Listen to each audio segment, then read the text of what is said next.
Certa vez, numa campanha evangelística, o pregador parou a mensagem que ele estava pregando, estava anunciando, e pediu para que cada pessoa contasse àquela que estava ao seu lado o seu testemunho, contasse aquilo que Cristo fez na sua vida. Então, um menininho que estava assistindo aquela pregação evangelística virou para o senhor do seu lado e disse: "Bom dia, senhor. O senhor conhece Jesus como seu Salvador?" O homem, indignado com aquela pergunta, disse: "Meu filho, eu sou diácono já há muito tempo. É claro que eu conheço." E o menininho então respondeu: "Senhor, fique tranquilo, não se preocupe. Deus pode salvar qualquer um, até mesmo um diácono." Essa história nos lembra que nenhum de nós merece a salvação por aquilo que nós fazemos ou por algum cargo que nós ocupamos. Nenhum de nós é alcançado por Deus porque Deus se sentiu profundamente atraído por algo que poderíamos fazer, ou por habilidades que temos, ou quem sabe pelas pessoas que ajudamos e assim por diante. A salvação, ela é puramente graça de Deus. Ela é puramente uma demonstração do cuidado, do interesse de Deus por seres humanos pecadores. Esse plano de Deus, desde a fundação do mundo, por meio do seu Filho, resgatar aqueles pecadores que desfrutariam com Ele de toda eternidade juntos. E a nossa história de hoje, ou a narrativa que nós começamos a estudar no domingo retrasado, estamos retomando hoje, ela fala também de salvação. No domingo retrasado nós falamos que a história de Josué, capítulo 6, versículos 16 até 25, falava da santidade do juízo de Deus. Deus é santo e a santidade de Deus se manifesta no seu juízo contra aqueles que de maneira obstinada continuam dando as costas para Ele. Num juízo que se manifesta contra pecadores que decidem serem os donos da própria vida, guiarem as próprias vidas e adorarem a criatura em vez de adorarem o Criador. Contra esses, Deus manifesta o seu juízo, porque um Deus santo não pode contemplar o mal. Mas a nossa história também é uma história de redenção. É a história de um Deus que redime, de um Deus que salva. E é bem interessante observar que, geralmente, quando nós pensamos nessa história do capítulo 6, o que vem à nossa mente, o que vem à nossa imaginação, são os muros de Jericó caindo. Nós geralmente lembramos dessa história como a história que narra o juízo de Deus contra Jericó. Como a história que narra os muros da cidade de Jericó caindo e Israel finalmente conquistando aquela cidade. Mas é interessante perceber que quando nós olhamos para o texto hebraico, das diversas palavras que o autor usa para descrever, para contar esse relato aqui para a gente, 86 palavras são usadas para falarem da salvação de Raabe, ao passo que 102 palavras contam a história da destruição dos muros e do ataque de Israel a Jericó. Ou seja, a história de Raabe é pelo menos proporcionalmente tão importante quanto a história dos muros. Você tem o autor gastando usando diversas palavras para também contar a história de salvação dela. Ou seja, o texto não é apenas sobre juízo. O texto também nos conta sobre a graça e a redenção de Deus. Isso fica marcante quando nós olhamos, especialmente para o versículo 17. Vejam, Josué, capítulo 6, versículo 17. O texto diz: "A cidade será consagrada à destruição para o Senhor, bem como tudo que nela estiver. Somente Raabe, a dona da hospedaria, e todos os que estiverem com ela na casa viverão, porque ela escondeu os mensageiros que enviamos." Olha que interessante. O texto hebraico, ele faz questão de enfatizar ou de contrapor aqui o juízo sobre Jericó e a salvação de Raabe e sua casa. Literalmente, o texto hebraico começa, o versículo 17, dizendo: a cidade será consagrada à destruição para o Senhor, bem como tudo que estiver nela. E ele continua, literalmente falando: somente Raabe, a dona da hospedaria, viverá, bem como todos os que estiverem com ela na casa. A cidade é destruída com tudo o que está dentro dela. Raabe é salva com todos que estão na sua casa. Há um contraste claro aqui. Esse Deus que julga o pecador obstinado, depois de 6 voltas circundando aquela cidade, rodeando aquela cidade, nada da cidade se entregar, há alguém naquela cidade que experimenta a salvação. Raabe e sua casa são uma ilha de salvação no meio do mar de destruição e de juízo. Esse texto então nos lembra que Deus não está apenas preocupado em julgar pecadores obstinados, mas também está interessado em salvar pecadores arrependidos que confiam no nome desse Deus, que se entregam a Ele, que confessam: não há Deus no céu e na terra, além do Senhor, o Deus de Israel. Era essa a confissão que Raabe apresentou no capítulo 2. E o texto então continua, depois de Josué explicar o que eles deveriam fazer, nos versículos ali 17 e 19, o versículo 20 retoma, descrevendo o ataque. Israel ouve as trombetas serem tocadas, os soldados dão um grito de guerra, os muros caem e cada homem ataca a cidade da sua posição. E o texto então descreve para nós que os israelitas mataram ao fio da espada, no versículo 21, tudo que estava na cidade, desde homem até mulher, desde jovem até velho, inclusive boi, ovelha e jumento.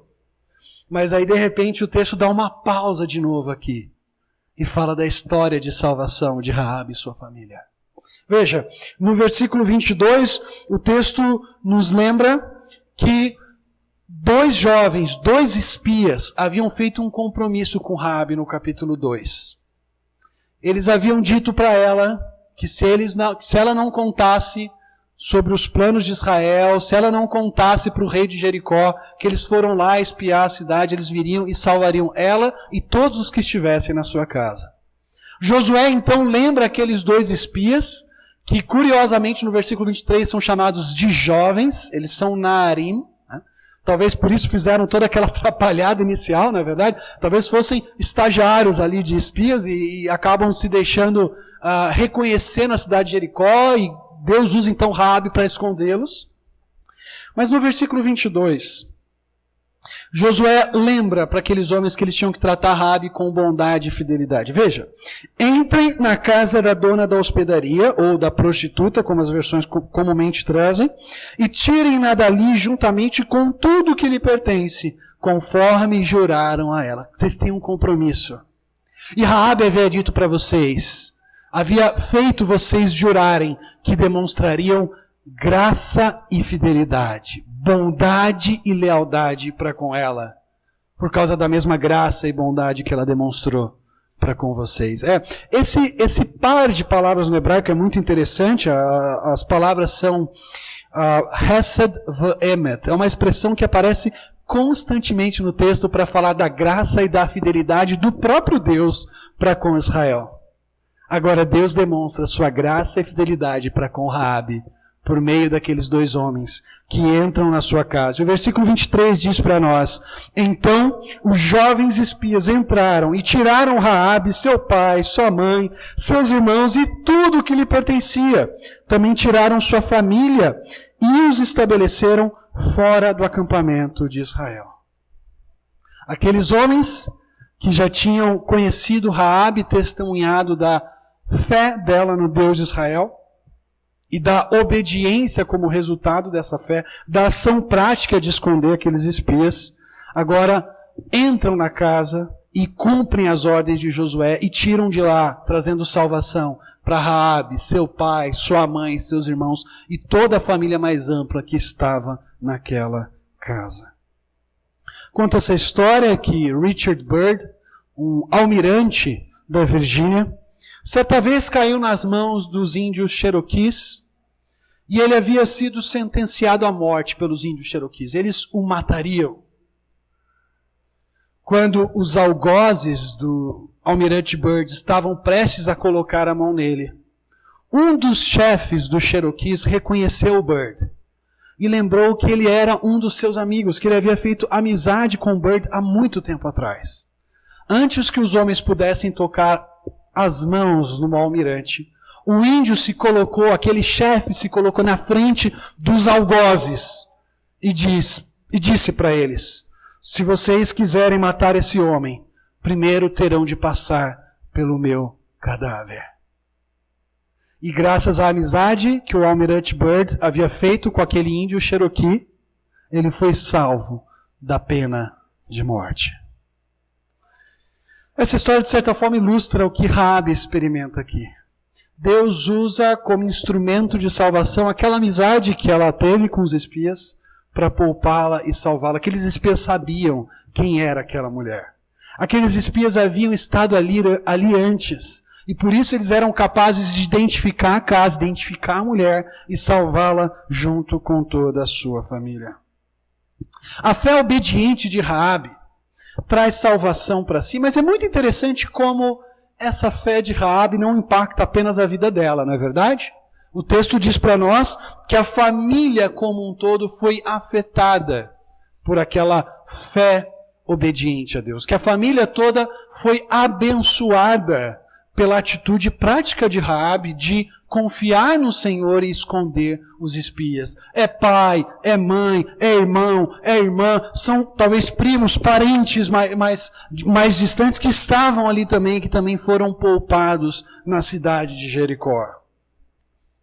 Sabe de uma coisa, queridos? Especialmente essa ênfase na salvação da família de Raabe nos lembra de um conceito muito comum no mundo antigo. No mundo antigo falava-se de solidariedade corporativa. Aquilo que o indivíduo faz não afeta só ele, afeta todos aqueles que estão ao redor. Seja fazendo bem, servindo e consequentemente trazendo bênçãos para aqueles que o cercam, seja também escolhendo pecar e trazendo condenação sobre aqueles que o cercam. A história de Raabe aqui no capítulo 6 está em claro contraste com uma outra história de solidariedade corporativa que nós encontramos no capítulo 7. No capítulo 7 nós ficamos sabendo de um homem em Israel que decide tocar nas coisas que eram consagradas para o Senhor, para o tabernáculo, que não poderiam ser tomadas pelos israelitas. O nome dele era Acã. E o texto diz para nós, no capítulo 7, versículo 24, que Acã, seus filhos e suas filhas foram juntamente apedrejados por Israel. A decisão de Raabe não dizia apenas respeito a ela mesma, ela afetava aqueles que a cercavam. Assim como a decisão de Acã de tomar as coisas consagradas não afetou apenas Acã, afetou aqueles que o cercavam. No versículo 25, o texto fala algo muito interessante. Se você olhar para o versículo 23 e 25, você vai perceber um aprofundamento do relacionamento de Raabe com Israel. No versículo 23, o texto diz para nós que Raabe e sua família foram salvos, foram tirados e os estabeleceram fora do acampamento de Israel. Eles passam a viver em quarentena, fora do acampamento. Eles não podem entrar no acampamento. Alguns comentaristas dizem que talvez fosse por algum tipo de impureza, por eles estarem numa cidade que estava sob condenação, eles precisavam passar esse tempo fora. Mas Raabe e sua família, que estão fora do acampamento, no versículo 25, são introduzidos no meio do povo de Israel e se tornam parte daquela nação. Veja o versículo 25.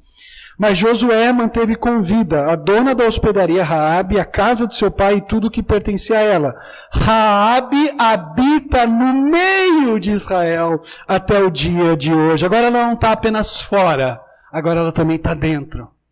E a salvação de Raabe implica a salvação para dentro de um povo, a inclusão dentro daquela nação santa que Deus havia separado para abençoar, como ele diz na sua promessa a Abraão. Em ti serão abençoadas todas as famílias da terra. E Raabe aqui está como testemunho. O Deus de graça é o Deus de graça que salva um Israel que não merecia nada, Se nós olhamos para Deuteronômio capítulo 9, Deus fala para Israel, cuidado, quando vocês entrarem na terra, não digam, nós somos justos, nós somos bons, é por isso que Deus nos trouxe para cá, não. Deuteronômio 9 diz para eles, vocês são um povo obstinado. A primeira oportunidade que vocês tiveram de pecar contra o Senhor, vocês fizeram um bezerro de ouro e o abandonaram. Mas Deus, na sua graça, decidiu salvá-los e redimi-los do Egito. E levá-los para a terra da promessa. Não digam, foi a minha justiça que me trouxe para cá, não. Foi a pura graça de Deus que redimiu vocês e decidiu usá-los como instrumento de juízo contra o pecado dos cananeus. Mas esse mesmo Deus de graça que salva Israel sem Israel ter feito nada, é o Deus de graça que também salva Raabe, uma pecadora, dona de uma hospedaria, um lugar imoral, impuro, uma cananeia que já estava previamente condenada à destruição com todos os outros cananeus ali. Deus também alcança essa mulher. Deus também demonstra a sua redenção e a sua graça. A salvação de Deus começa com ele e termina com ele. Ele recebe toda a glória na história da nossa redenção. Porque afinal de contas, ele é o Redentor, que nos tira do lamaçal e nos traz para um relacionamento consigo. A história de Raabe é uma lembrança de que Deus está redimindo a humanidade, não apenas Israel. Deus não tem um compromisso com um grupo étnico. Deus tem um compromisso com a humanidade. E Ele salva pessoas. E Ele chama a mim e a você a irmos atrás das Raabes que estão por aí. Das Raabes, dos Joões, das Marias, dos Josés, de todos aqueles que ainda não foram alcançados pela graça, mas que Deus já de antemão, na eternidade, os escolheu e quer usar as nossas vidas como esse instrumento de salvação. Assim como Ele usou a vida daqueles 2 jovens espias para salvarem Raabe da destruição e do juízo. Deus quer alcançar pessoas bem próximas de nós e talvez distantes da gente. Deus quer salvar pessoas das mais diversas tonalidades de pele. Deus quer salvar pessoas das mais diferentes feições faciais. Deus quer salvar pessoas que falam idiomas bem próximos de nós ou idiomas bem distantes da gente. Enquanto houver pessoas que Ele escolheu para salvar e alcançar e demonstrar a sua graça, há trabalho para nós. Há oportunidade de sermos instrumentos de Deus na redenção e na salvação de outras vidas. Deus está preocupado não apenas conosco. Deus está olhando para muito além de nós. E nós deveríamos então sair do nosso conforto gostoso aqui, bem acolhidinhos, bem tranquilos, e irmos para fora e lembrar que Deus nos chama a participar da mesma missão em que Ele está engajado. Alcançar não um grupo de pessoas, Igreja Batista Nova Esperança, mas alcançar a humanidade. E quando nós saímos daqui, nós devemos nos engajar com aquelas pessoas que Deus coloca diante de nós, para sermos testemunhas da graça de Deus, como os espias foram testemunhas da graça de Deus na vida de Raabe. Esse texto, então, nos lembra que salvação também é um privilégio, a graça de Deus é graça, exatamente porque nós não merecemos. Deus alcança a mim e a você e nos dá o privilégio de sermos parte desse povo. Deus não nos alcançou porque Ele se sentiu atraído por nós. Porque Ele falou, nossa, esse rapaz aqui é maravilhoso. Vai ser um excelente servo para mim. Não! Ele simplesmente olha com seu olhar de graça, amor e misericórdia. E apesar de quem você e eu somos, Ele nos alcança e nos redime. Nunca se sinta orgulhoso da sua salvação. Nunca olhe para os pecadores que ainda não conhecem a graça de Cristo e diga, eu sou melhor, eu sou mais. Não. Nós somos tão pecadores quantos. A única diferença, que fez toda a diferença na nossa vida, foi que a graça de Deus nos alcançou e nos salvou. A história de Raabe também lembra a mim e a você que Deus é um Deus que nos redime e nos insere num povo. Deus não está salvando apenas indivíduos, Ele está salvando um povo de propriedade especial dele. Deus está salvando uma nação santa. Deus está salvando um reino de sacerdotes, a fim de que nós comuniquemos as maravilhas do caráter, da grandeza desse Deus. E a fim de que nós comuniquemos para aqueles que estão lá fora que Jesus o Cristo morreu na cruz pelos pecadores, mas ressuscitou para nos dar a esperança da vida eterna. Deus nos inclui no seu povo. Não existe vida cristã isolada. Deus alcança Raabe, e aquela Raabe que está fora do acampamento com a sua família, no versículo 25 já está dentro de Israel, fazendo parte daquele povo. Primeira parte do nosso texto, então, nos lembra que a salvação de Deus brilha em meio ao juízo. A salvação de Deus brilha, resplandece em meio ao juízo de Deus contra os pecadores obstinados. Mas há também aqui, nesse texto, o fato de que a fé ela tem uma dimensão prática e visível. Existe uma dimensão prática e visível da fé, e nós não podemos dissociar aquilo que nós cremos daquilo que fazemos. Veja que quando o texto enfatiza a salvação de Raabe, começando no versículo 17, terminando no versículo 25, tanto o versículo 27 quanto o 25 falam da ação de Raabe esconder os espias. Veja, o 17 diz assim: somente Raabe, a dona da hospedaria, e todos que estiverem com ela na casa viverão. Por quê? Tem um porquê aqui no hebraico. Um que? Porque ela escondeu os mensageiros que enviamos. Depois no 25. Raabe, no finalzinho do 25, Raabe habita no meio de Israel até o dia de hoje, porque escondeu os mensageiros que Josué enviou para investigar Jericó. Veja, o texto não diz para nós assim, olha, Raabe foi preservada, ou Raabe viveu, ou Raabe habita no meio de Israel até hoje, porque ela creu que o Deus de Israel é Deus em cima do céu e embaixo na terra. Não. O texto diz para nós, porque Raabe escondeu os mensageiros que Josué e Israel enviaram. Ora, o que o texto quer enfatizar para nós é que a fé de Raabe teve uma dimensão prática. Na ação dela de esconder aqueles mensageiros. Na ação dela de proteger aqueles espias e falar, olha, eu estou com vocês e não abro mão. Eu já dei as costas para o meu passado em Canaã. Agora eu quero fazer parte do povo de Deus. É por isso que o autor de Hebreus descreve isso que Raabe fez como fé.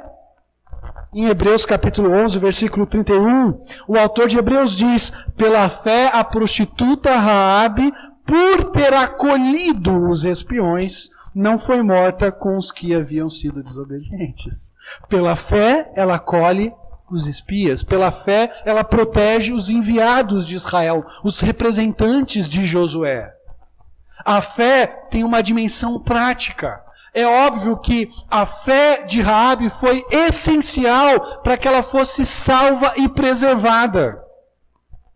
Mas a fé ganhou uma dimensão prática quando, diante dos representantes do rei, ela se negou a entregar os espias de Israel. É por isso que Tiago, no capítulo 2, também vai fazer essa relação entre fé e obras. Tiago, no capítulo 2, versículo 18 diz, mas alguém dirá, você tem fé e eu tenho obras.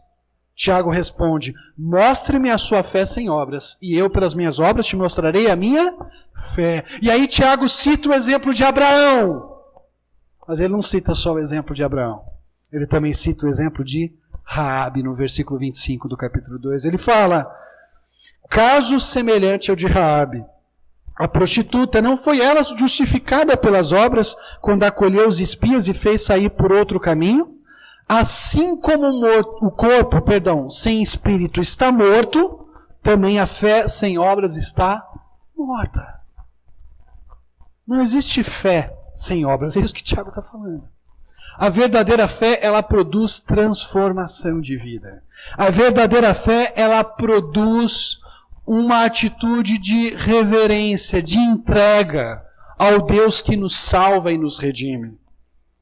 A verdadeira fé que esconde os espias já havia aparecido na confissão de Raabe, lá no capítulo 2.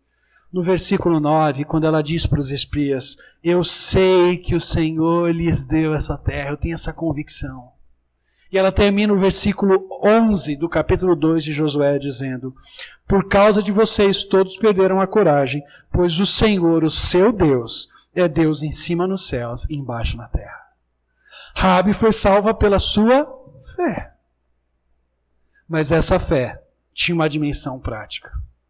Quando essa fé foi provada e testada, você vai entregar os representantes de Israel ou não? Você vai capitular diante da ameaça do rei de Jericó? Você vai se entregar e confessar tudo para os representantes do rei? Ou você vai manter esses espias escondidos lá na parte de cima da sua casa? A decisão de Raabe é: eu estou com Deus de Israel, eu estou com o povo de Israel, e não vou dar as costas para aquela decisão que eu já tomei lá atrás de confiar nesse Deus. A fé, queridos, ela nunca é uma fé estéril. A fé em Cristo Jesus é uma fé produtiva, é uma fé operosa, é uma fé que se desdobra, que se apresenta nas ações, nas atitudes, nas falas que nós temos. Não basta eu apenas dizer que tenho fé.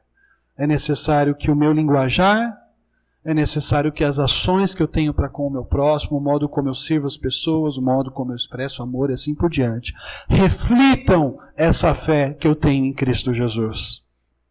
Então, essa dimensão prática da fé nos lembra que ela é acompanhada de ação.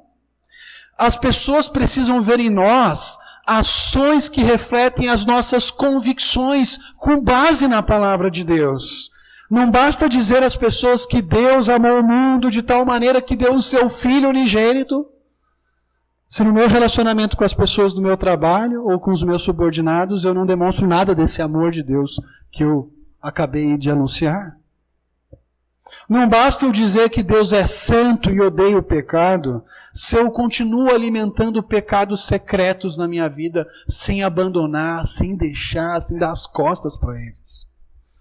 Não basta cantar Jesus Cristo mudou meu viver, se de fato o meu viver ainda não foi transformado por Jesus.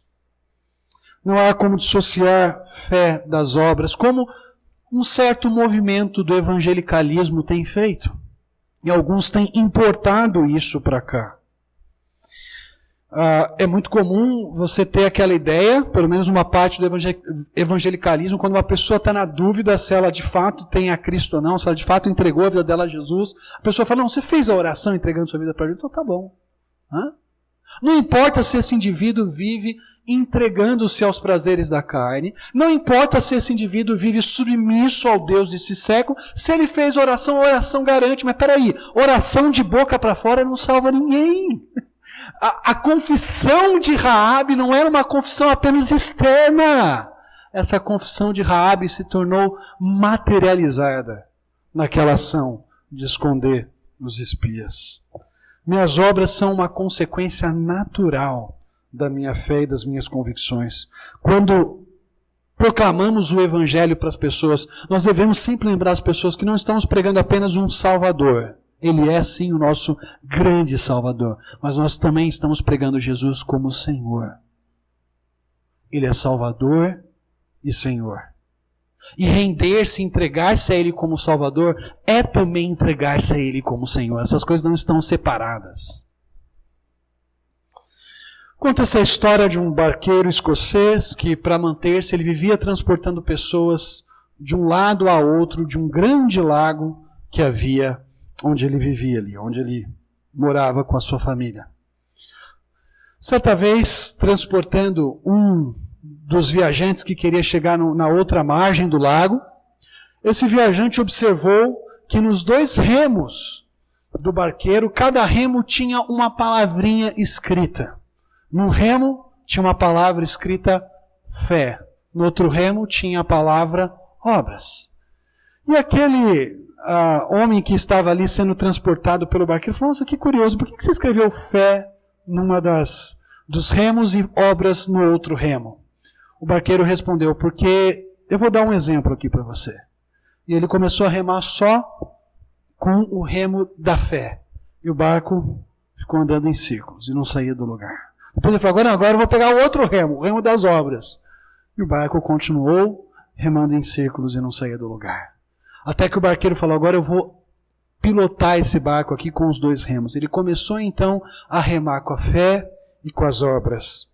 E disse então para aquele homem que ele transportava: meu querido, assim também é com a vida cristã. Nada vale ter fé, uma pretensa fé, se ela não se desdobra em obras.